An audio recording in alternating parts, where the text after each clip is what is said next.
Karazhan Hearthstone adventure that launches on August the 11th. So that's Thursday, August the 11th, isn't it? I'm super excited about this. We haven't had a new adventure since the League of Explorers, which I really enjoyed. I thought that was really good fun. That brought in the Discover mechanic, I believe, as well as such cards as Reno Jackson, which I use a lot because it's just good fun. Brand Bronzebeard as well, which seems to get a lot of play. Obviously, things like the Golden Monkey, which make things interesting. So we're going to go through and have a look at this adventure, and I'm going to give my thoughts on the new cards which come out with it. So there are 45 cards which are available within this expansion. The way an adventure works is that by completing the adventure, you get the cards. So effectively, by buying the adventure, as long as you complete it and all the extra little things in it, you'll unlock all the cards which we'll go through today, which is quite good, I guess. It's not so much like a expansion like the Whisper of the Old Gods, where it's just new cards and you have to buy packs to unlock them or craft them as well. So it's kind of something which everybody can get. So as I said, it launches on the 11th of August. There are 4 wings within it, so one is released each week, I believe, and you fight 13 bosses through it. If you purchase it within 1 week of it launching, you purchase the whole thing, you get a free Karazhan Knights card back. Pricing of it, so the prologue is going to be free, to kind of, I guess, give people a bit of a taste of it, which is cool. And then it'll cost you $19.99 for all 4 wings. And you can kind of buy them separately or buy them individually as you wish. Obviously, it's cheaper to buy them all together. But if you weren't too sure on if you'd like it, or or just anything like that, then you can just buy them as and when. Or maybe you've got some gold which you want to use to buy 1 or 2 wings, something like that. I don't know. Do whatever you want to do with it. So yeah, technically there's 5 wings, I guess, with the prologue in there as well. 9 class challenges, 13 bosses. So let's go through the cards, because that's going to be the interesting thing, I think. To kind of have a look, and we're going to start off with the Druid cards. Now there's 3 class cards for each of the classes, and then a whole heap of neutrals and legendaries, which we'll go through as well. I won't spend too long on all of them, but certain ones, I'll probably talk about for a bit longer than others, because some of them are more interesting, I think, than others, obviously. So we're going to start off with the Druid class. Already one of the strongest classes. First card up, we have the Moonglade Portal. This card is 6 cost, it restores 6 health, and summons a random 6 cost minion. I think this is a pretty good card, quite versatile, gets you a minion on the board, gets you some healing done, either on your hero or on a minion as well. And I wouldn't say it's overly expensive at 6 mana. I don't know whether I personally would use it. Now there's a lot of 6-drop cards out there which are really good, and a lot which are not really good, so I guess you kind of it's very much one of those luck kind of cards, I guess. I don't think I'd necessarily play it in a deck, but we'll see. It could be the next unstable portal, maybe. Next up we have the Menagerie Warden. It's a 6 cost 5/5 minion. Its battle cry is choose a friendly beast, summon a copy of it. That seems really powerful to me. A 6 cost 5/5 is not the worst thing you can ever get. But choose a friendly beast, summon a copy of it. Well, you could have some really good beasts in there, and just to get a free copy of it sounds pretty good. Now, obviously, these cards, this card and the next card for the Druid, seem to be kind of pushing people more towards Beast Druid decks, which is interesting in of itself, but I think that could be quite a strong card, the Menagerie Warden. And up next we have the Enchanted Raven, which is a pretty simple card. It's a 1-cost 2/2 beast. So I guess the good thing about this is it's a very low-cost beast card for Druid, because usually a lot of their cards will start like 2 to 3 mana, so it gives you something to play on turn 1. I guess that's not just Leering Roots if you're a Druid, so it's not terrible. It's not exciting, but it's not a terrible card. 2/2's pretty solid for 1-drop, isn't it? For turn 1. Okay, so next up we're going to move into Hunter, and the Hunter's cards are, we have the 2-cost Secret, which is called Cat Trick. After your opponent casts a spell, summon a 4/2 Panther with Stealth. So very similar to Bear Trap in a way, in that Bear Trap activates when you get attacked. This activates after your opponent casts a spell. Now, it's not like Spellbender, where it actually takes the damage from the spell or whatever the person's casting. It could be a buff. It just summons a 4/2 Panther with Stealth.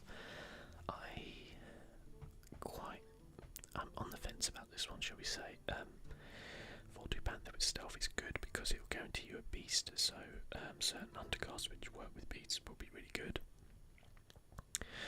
Beastmaster, things like that, really good with it, obviously. It allows you to use Kill Command, next turn without having to play something and get the maximum use out of it. Stuff like that would be pretty good. And obviously if you play something like a Yogg Hunter, which I play quite a bit, it's pretty good, I think.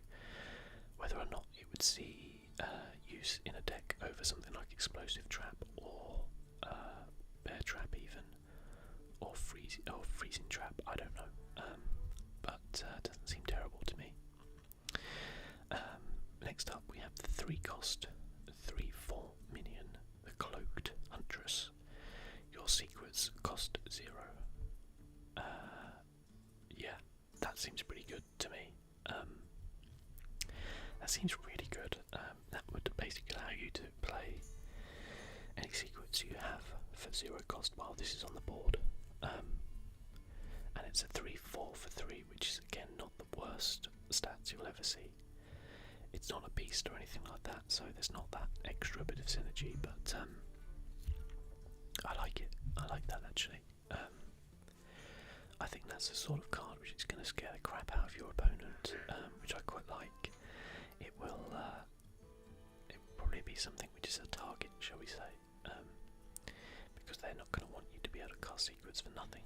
You could potentially on turn 3 you could cast like 3 secrets.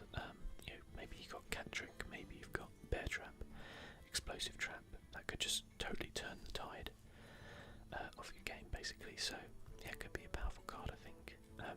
Next up we've got another card I actually really like as well, which is the Kindly Grandmother. So as you can see, she doesn't look that kindly.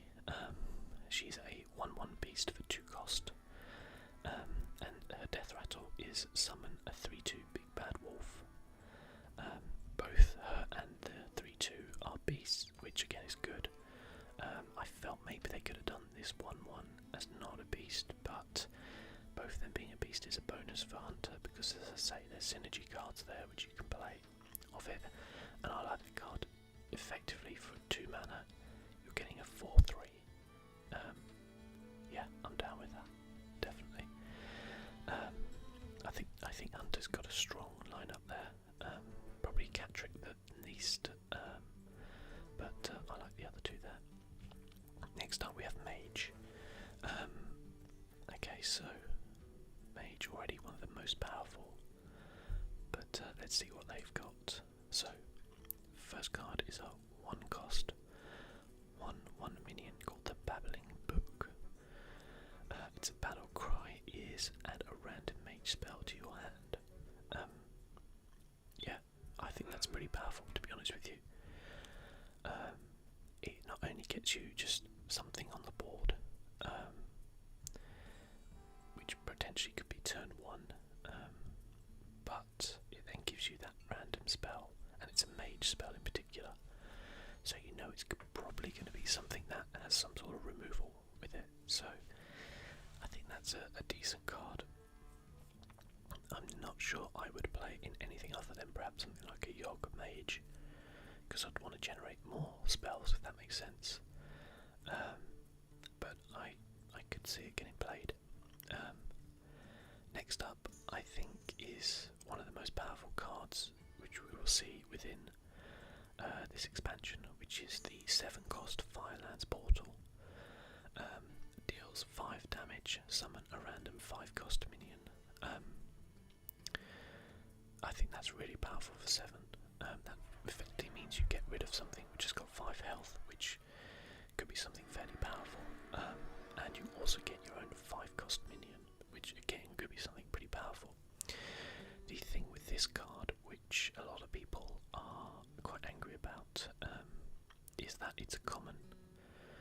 What that means is that you're more likely to, it doesn't really mean anything for constructed decks, but apart from the fact that you're more likely to get it within a pack, but what it means in the arena is you're more likely to draw it as one of your choices, and I think for an arena card that's really powerful, because arena is kind of all about getting removal, and if you have a removal and you summon a minion, that's super powerful, so I think that's a really good card, very strong card for Mage. Okay, next up we have Medivh's Valet, a 2-cost 2/3 minion. It's battle cry. If you control a secret, deal 3 damage. Yeah, quite like this card. It kind of reminds me of like the Cthulhu card. Can't even remember the name of it now. Where it's like 3 cost 2/1 and it just does 2 damage straight out. Now, if you have a secret with a mage, which I'd say most mage decks play secrets, most of them do. Usually it's ice block or ice barrier, something like that. You have that up. You know, for 2 cost, you can do 3 damage to something, and you get a 2/3 on the board, which is pretty good for 2 mana. So yeah, I'd probably play that if I was specifically if I had some sort of secret, fairly secret heavy mage deck as well. It's a good card for that, I think. And next up we have Paladin. Paladin's a class which I think has kind of been a little bit forgotten. It's always been very powerful. Probably Unzoth Paladin is the most powerful thing at the minute with it. But let's have a look at the cards you're going to get with Paladin. So for 6 cost, 4/4 Ivory Knight. The Ivory Knight's battle cry: discover a spell, restore health to your hero equal to its cost. So that's an interesting card, isn't it? Because you get to choose effectively out of 3 spells which one you're going to go for, and the cost of it will restore health to your hero. So it just says discover a spell, so it could be random, so it could be Pyroblast. You could get like, or Mind Control. You could get 10 health back to your hero, which would be good. Or you might want something that's actually lower, but you're not too worried about health. 6 cost for 4/4 is super expensive, but certainly if you chuck this down with a Bran, which triggers battle cry twice, yeah, I could see that would be really powerful then. But that's obviously super situational, so I guess we'll see. But it's not a terrible card. I don't think it's interesting. It's more healing for Paladin, which it already has really good healing, so I don't know, maybe it will just improve Paladin. Okay, so next up we have the Silver Moon Portal. This is a 4-cost card. Give a minion a +2/+2. Summon a random 2-cost minion. So I guess that could be okay. I think, again, very situational, really. I guess if you're well, I was going to say maybe on turn 6 you summon a 1/1 and then you drop this on it, you've got a 3/3 plus a 2-cost minion. Is that better than just having something for 6 cost? Probably not. I guess it depends. Yeah, I'm not a big fan of that card if I'm totally honest, but I'd probably be completely wrong and it'll be in every single deck out there. But we'll see. Next up we've got the Night Bane Templar for Paladin. 3 cost, 2/3. It's battle cry if you're holding a dragon. Summon 2 1/1 whelps. That's pretty strong, I think, especially if you're playing dragon deck, obviously. But there's some really good dragons out there which people just play generally, like the Azure Drake, things like that. I guess. I think that's pretty good. I'm not sure Paladin Dragon is a thing though, so I don't know how much use it's going to get. But it's certainly, if you were playing that, then I think that would be a good card to play. Next up we've got Priest, which is one of my favourite classes, but certainly one of the worst classes out there. So let's see if this is going to make a difference to Priest.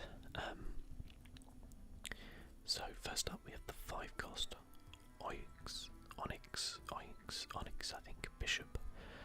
It's 3/4, and his battle cry is summon a friendly minion that died this game.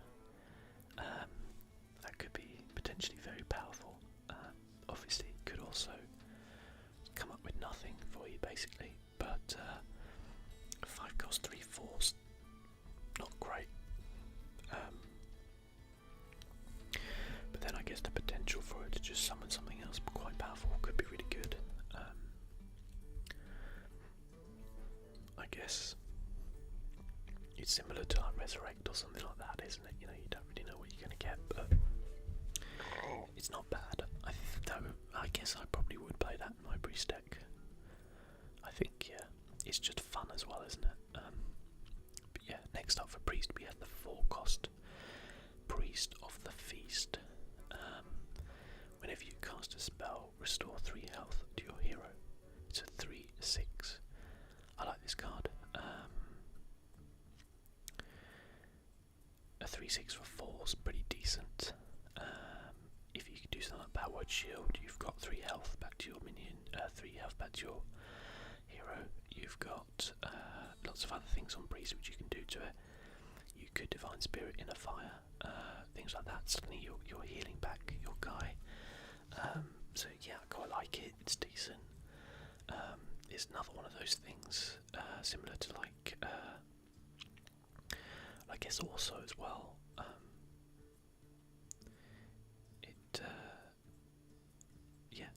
It's decent. I like it. I like it a lot.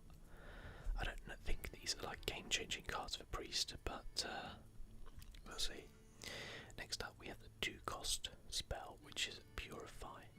Silence a friendly minion. Draw a card. I'm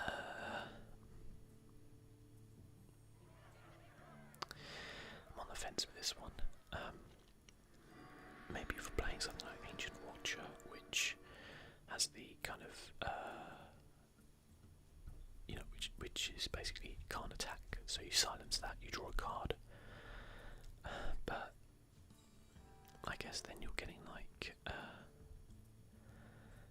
I don't know about that. I think that's really very specific card for very specific decks, and I think someone will probably make a pretty cool deck around it using those things, but I don't think it's going to see widespread usage either, so we'll see. So overall I think the Priest, I don't think there's enough there to bring it back up level with things like Shaman and Mage, but we'll see.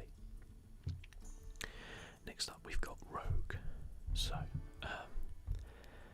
first up, 5-cost Ethereal Peddler.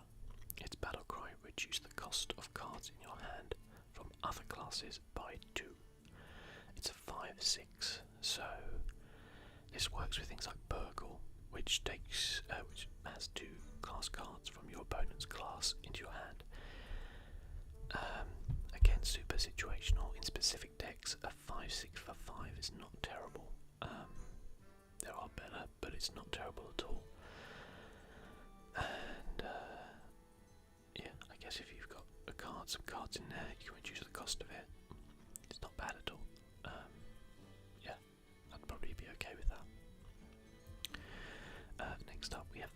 cost deadly fork. I like the fact that it's a deadly fork to begin with. But 3/2, 3 cost, not great. But it's death rattle and a 3/2 weapon to your hand. That's pretty good. Combine that with like the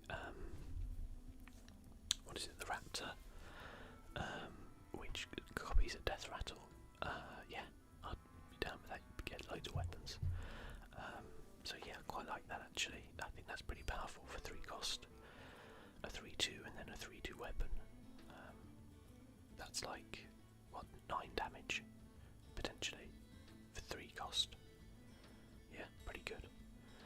And then the final rogue card we have is a 1 cost Swashbuckler. It's a 1/1 pirate. The battle cry, add a random class card to your hand from your opponent's card class. It's not bad, I guess it's for pirate rogue decks as well, being a pirate particularly. You got the synergy there with the ethereal peddler because that reduces the cost of it of class cards by 2.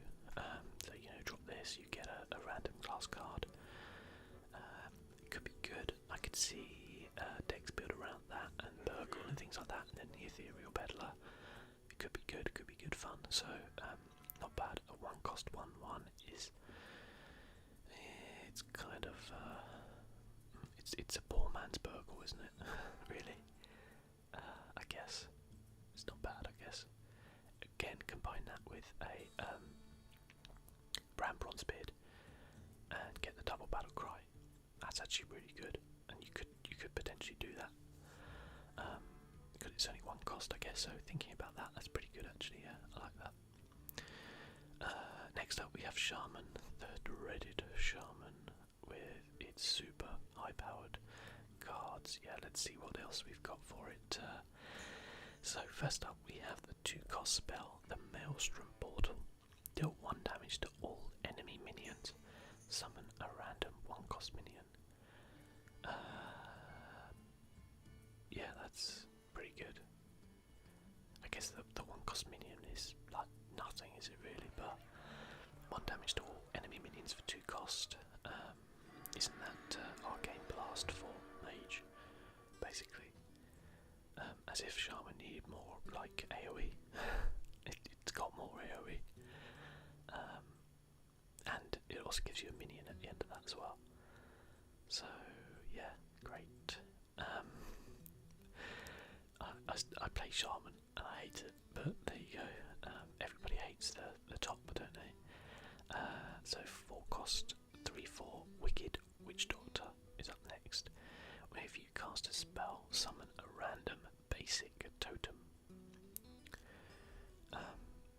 So the basic totem, I guess, is meaning the hero power totems, not like Totem Golem or anything like that. That's not bad, I guess. Shaman generally do have quite a lot of spells which they may make use of, Feral Spirit, things like that. Just to get a basic totem, they then have other cards which synergize with totems and cost less because of totems, so that works out pretty well, I guess. So you could see that getting played. 3/4 for 4 is kind of the opposite to what a lot of Shaman cards are, where they're very high value for the cost and then they just overload you. This is not great value for 4, but yeah, I could see that would get played. It's quite good fun as well, I guess. Next up, we have the 1 cost weapon called Spirit Claws. Has 2 attack while you have spell damage. So it's a 1 attack, 3 durability weapon, which potentially could be a 3 attack, 3 durability if you have something that has spell damage on there. So you could cast a totem, for example, with spell damage, and suddenly you've got a 3/3 on turn 2, because you could play this turn 1. You could summon a spellcasting totem, or spell damage totem, sorry, on turn 2. Boom, you've got a 3/3 weapon, which is super powerful for turn 2. Still don't think it's going to get played that much though, because because the randomness of being able to get that spell damage totem is too high for it to really make sense, I think. It's not going to replace a Doom Hammer, is it? Let's face it. So, but I don't know. Maybe some people will make specific spell damage style Shaman decks with like lots of AOE and stuff like that, and I guess all three of those cards of Shaman all kind of synergize with each other, don't they? So I guess that's something. So that's Shaman. I think they've got pretty strong cards so far. Next up we have the Warlock. We have, first off, the 3-cost 3/3 Silverware Golem. If you discard this minion, summon it. So, the thing with Warlock seems to kind of be about discarding things now. I can see there's going to be big discard decks with it, which is quite cool as well, because obviously there's Warlock cards which you play and it will discard a card and things like that, so you can imagine playing a discard minion and then suddenly you've also summoned this 3-cost 3/3, which isn't that powerful. 3-cost 3/3 is neither here nor there really, it's very average, but if you summon it for free, that's pretty good. But obviously discards are random, so you might not do that. It's probably not something which you could see played consistently, but for fun, yeah, why not? Next up we have the 5-cost Karazhan, very Beauty and the Beast. Summon a 1/1 candle, 2/2 broom, and a 3/3 teapot. So it's kind of like a Call of the Wild light. So the Warlock, slightly very crappier version, I think, of Call of the Wild. Great if you're playing Zoo, as if Zoo needed new cards. But yeah, I think this will see a lot of play in the Zoo deck. The ability to get down 6/6, spread across 3 minions on turn 5. Brilliant.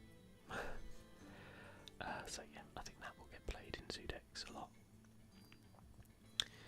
You can imagine that, and then like, you know, somebody, next turn the 1/1 gets,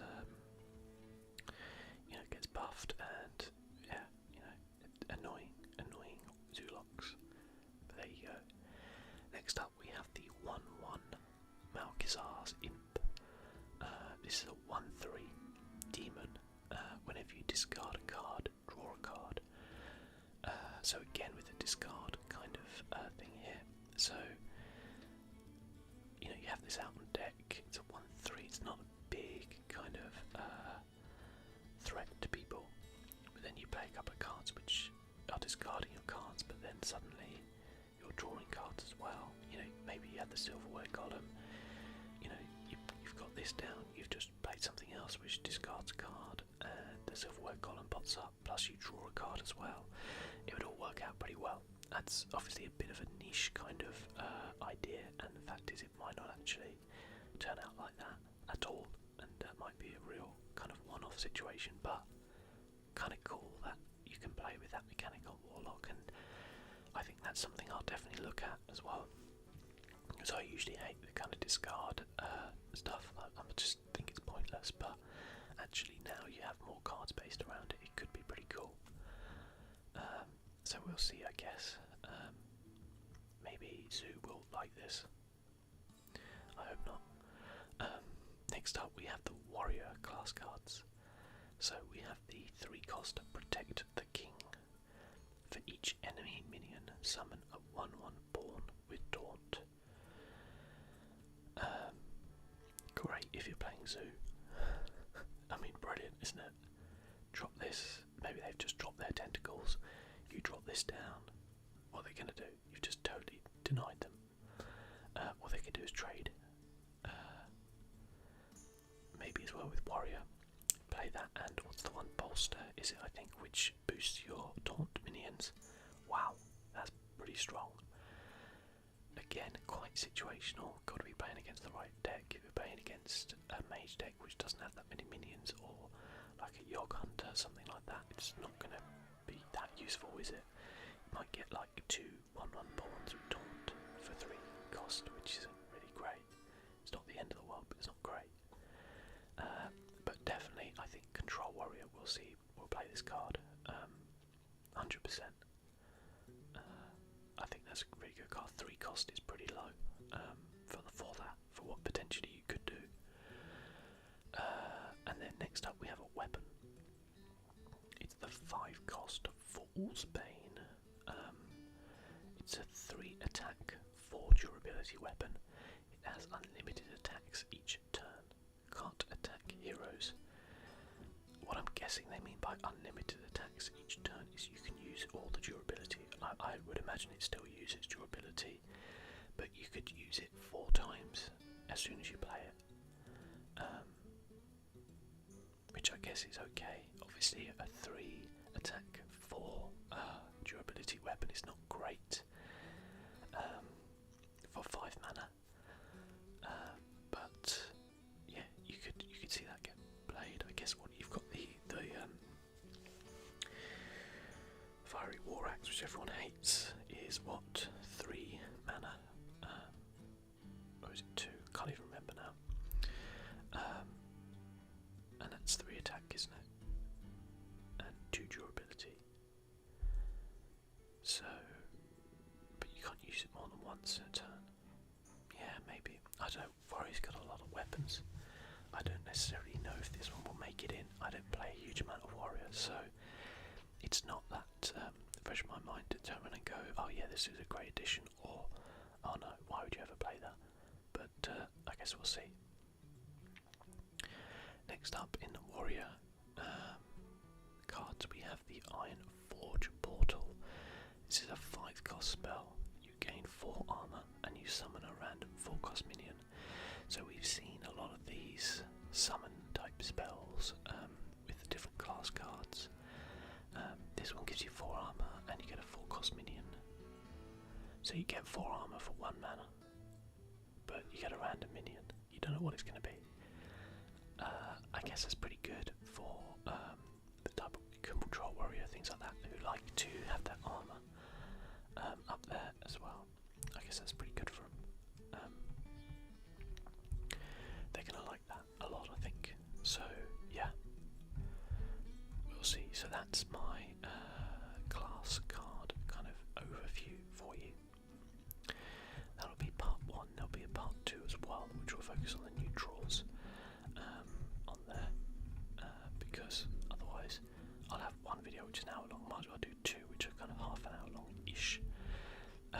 My picks, which I'm looking forward to playing, are probably the Hunter cards there. I quite like the look of them. Potentially Rogue ones look quite good fun as well, especially with like the synergies with Burgle and stuff like that, and the Warlock discard type synergies as well. That could be quite fun to do. So yeah, that's part 1. As I say, that's all the class cards. There are in total 45 cards you can get within the adventure, I should call it. It's not an expansion, it's an adventure. So yeah, thank you very much for joining me, and in the next part of this video we will go through all the neutrals, including the new legendaries. So